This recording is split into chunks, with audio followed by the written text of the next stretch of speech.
ಪಾಕಿಸ್ತಾನದ ವಿರುದ್ಧ ಯುದ್ಧ ಸನ್ನದ್ಧ ಸ್ಥಿತಿಯಲ್ಲಿರುವಂತಹ ಭಾರತಕ್ಕೆ ನಿರೀಕ್ಷೆಯಂತೆಯೇ ರಷ್ಯಾದ ಬೆಂಬಲ ವ್ಯಕ್ತವಾಗಿದೆ. ಉಗ್ರರನ್ನ ಯಾವ ಕಾರಣಕ್ಕೂ ಬಿಡಬೇಡಿ ಅಂತ ರಷ್ಯಾ ಅಧ್ಯಕ್ಷ ಪುಟಿನ್ ಪ್ರಧಾನಿ ನರೇಂದ್ರ ಮೋದಿಯವರ ಜೊತೆಗಿನ ಮಾತುಕತೆಯ ಸಂದರ್ಭದಲ್ಲಿ ಹೇಳಿದ್ದಾರೆ. ಇಬ್ಬರು ನಾಯಕರ ಮಧ್ಯೆ ದೂರವಾಣಿ ಮುಖಾಂತರ ಮಾತುಕತೆಯಾಗಿದೆ. ಈ ಮಾತುಕತೆಯ ವೇಳೆ ನಾವು ನಿಮ್ಮ ಜೊತೆಗಿದ್ದೀವಿ, ಯಾವ ಕಾರಣಕ್ಕೂ ಕೂಡ ಭಯೋತ್ಪಾದಕರನ್ನ ಬಿಡಬೇಡಿ ಅಂತ ಪ್ರಧಾನಿ ಮೋದಿಗೆ ಪುಟಿನ್ ಸ್ಪಷ್ಟವಾಗಿ ಹೇಳಿದ್ದಾರೆ. ಉಗ್ರರ ದಾಳಿ ಮತ್ತು ಪ್ರಸ್ತುತ ವಿಚಾರದ ಬಗ್ಗೆ ಚರ್ಚೆಯಾಗಿದೆ. ಇಬ್ಬರ ಮಧ್ಯೆ ಪಹಲ್ಗಾಮ್ ದಾಳಿಯ ಸಂಪೂರ್ಣ ಮಾಹಿತಿಯನ್ನು ಪ್ರಧಾನಿ ರಷ್ಯಾ ಅಧ್ಯಕ್ಷರ ಜೊತೆಗೆ ಹಂಚಿಕೊಂಡಿದ್ದಾರೆ. ಉಗ್ರರ ದಾಳಿಯಲ್ಲಿ ಉಗ್ರ ಪೋಷಕ ರಾಷ್ಟ್ರ ಪಾಕಿಸ್ತಾನದ ಪಾತ್ರ ಇರೋದರ ಬಗ್ಗೆಯೂ ಕೂಡ ವಿವರಣೆಯನ್ನು ಕೊಟ್ಟಿದ್ದಾರೆ.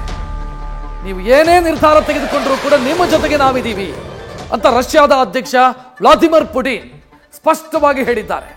ಭಯೋತ್ಪಾದಕರನ್ನ ಮಟ್ಟ ಹಾಕಿ ಬಿಡಬೇಡಿ, ನಿಮ್ಮ ಜೊತೆಗೆ ನಾವಿದ್ದೀವಿ ಅನ್ನೋ ಸ್ಪಷ್ಟ ಸಂದೇಶವನ್ನ ರಷ್ಯಾದ ಅಧ್ಯಕ್ಷ ಪ್ರಧಾನಿ ನರೇಂದ್ರ ಮೋದಿ ಅವರಿಗೆ ಕೊಟ್ಟಿದ್ದಾರೆ.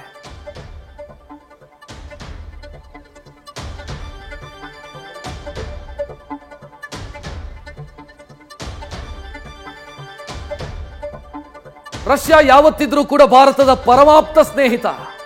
ಭಾರತ ಎಂಥದ್ದೇ ಸ್ಥಿತಿಯಲ್ಲಿದ್ರೂ ಕೂಡ ರಷ್ಯಾ ಭಾರತದ ಬೆಂಬಲಕ್ಕೆ ಬಂದೇ ಬರುತ್ತೆ.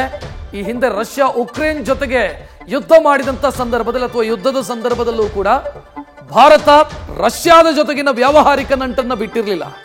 ಐರೋಪ್ಯ ರಾಷ್ಟ್ರಗಳ ಒತ್ತಡದ ಮಧ್ಯೆಯೂ ಕೂಡ ಭಾರತ ರಷ್ಯಾದ ಜೊತೆಗಿನ ವ್ಯಾವಹಾರಿಕ ನಂಟನ್ನು ಮುಂದುವರಿಸಿಕೊಂಡು ಹೋಗಿತ್ತು. ಆ ಮೂಲಕ ರಷ್ಯಾಗೆ ಆರ್ಥಿಕವಾಗಿ ಸಮಸ್ಯೆಯಾಗದ ರೀತಿಯಲ್ಲಿ ಭಾರತ ನೋಡಿಕೊಂಡಿತ್ತು. ಈಗ ಭಾರತದ ಸಂಕಷ್ಟದ ಕಾಲ ಅಥವಾ ಭಾರತದ ಮೇಲೆ ದಾಳಿ ಮಾಡಿದಂಥ ಸಂದರ್ಭದಲ್ಲಿ, ಭಯೋತ್ಪಾದಕರು ದಾಳಿ ಮಾಡಿದಂಥ ಸಂದರ್ಭದಲ್ಲಿ ರಷ್ಯಾದ ಕಡೆಯಿಂದ ನಿರೀಕ್ಷಿತ ಬೆಂಬಲವೇ ವ್ಯಕ್ತವಾಗಿದೆ. ರಷ್ಯಾ ಅಧ್ಯಕ್ಷ ಪ್ರಧಾನಿ ನರೇಂದ್ರ ಮೋದಿ ಅವರ ಜೊತೆಗೆ ಮಾತನಾಡಿ ನಾವಿದ್ದೀವಿ ನಿಮ್ಮ ಬೆಂಬಲಕ್ಕೆ ಅಂತ ಸ್ಪಷ್ಟಪಡಿಸಿದ್ದಾರೆ.